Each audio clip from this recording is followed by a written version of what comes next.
معاشرے کی تلخ حقیقت۔ اہلیہ کے موبائل کا چارجر لیا جو انہوں نے کیبل سمیت 1000 روپے کا دیا اور لیتے دیتے وقت اس بات کی اچھی طرح وضاحت کی کہ یہ فاسٹ چارجر ہے، یعنی اسپیڈ سے چارجنگ کرے گا۔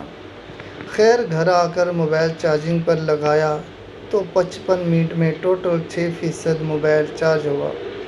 واپس گیا، شکایت کی تو جناب نے بولا کہ چارجر اور کیبل بہترین ہے لہٰذا واپس یہاں تبدیل نہیں ہوگا۔ میں نے کہا آپ یوں کیجئے کہ اپنی دکان پر موبائل چارجنگ پر لگا لیجئے اور خود تسلی کر لیجئے۔ جواب دیتے ہوئے کہتے ہیں کہ اتنا ٹائم نہیں ہے، آپ جب چارجر لینے آئے تھے تو اسی وقت موبائل ساتھ لے کر آتے اور چیک کر کے لے کر جاتے۔ میں نے آپ سے گزارش کی تھی کہ آپ اپنے موبائل پر لگا کر چیک کرا دیں تو آپ نے کہا کہ میرا موبائل سی ٹائپ نہیں ہے، تو آگے سے کہتے ہیں کہ میں نے اپنے پاس موجود پاور بینک پر لگا کر دکھایا تھا تو چارجنگ ہو رہی تھی۔ میں نے کہا چارجنگ تو موبائل کی بھی کر رہا ہے لیکن بہت ہی سست، تقریباً 1 گھنٹے میں 6-7% چارجنگ ہوئی ہے۔ خیر جناب نے کہا مولانا صاحب چارجر کیبل میں کوئی ایشو نہیں لہٰذا میرا ٹائم ضائع نہ کیجیے اور جائیں۔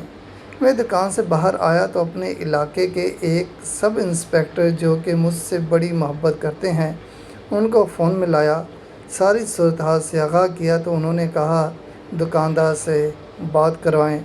دکاندار نے فون سنا تو انہوں نے کہا کہ آپ تبدیل کرتے ہو یا میں خود آؤں اور آپ کے پاس؟ تو دکاندار کا جواب سنیے، سر آپ تکلیف نہ کیجیے، آپ کی اپنی دکان ہے، آپ بے فکر رہیں، انشاءاللہ ان کو اچھا چارجر دیتا ہوں اور مطمئن کر کے بھیجتا ہوں۔ فون بند ہوا تو دکاندار صاحب کہتے ہیں کہ مولانا صاحب آپ تو غصہ ہی کر گئے۔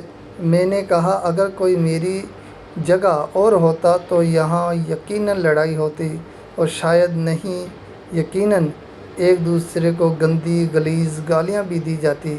جب آپ سے بار بار گزارش کی آپ نے میری بات تک نہیں سنی تو مجھے مجبوراً تھانے میں فون کرنا پڑا۔